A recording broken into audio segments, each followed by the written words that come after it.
ARM stock analysis and ARM stock prediction. Is it a buy? Right now, watch this 1-minute video till the end, find out. Context, I've spent 5 figures on courses and mentors. I've called out thousands of quick predictions, and all of this is documented on my YouTube channel. Looking at ARM from a broader picture, because this is how I always start my videos, ARM holding stock, I can say it's actually quite solid for me, and I'm still looking to buy, right? So how's that going to look like? Sitting at 144 bucks, we have this demand zone. So the only thing that I'm looking to do is double down on this bullish market.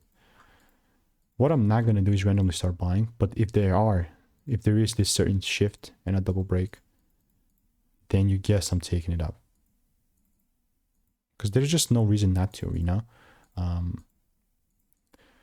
It's going to be a whole different story. Then this demand is not going to be something that I'll kind of hold on if it's breaking beneath 134 bucks. But yeah, this is how ARM looks like for me. It's not financial advice.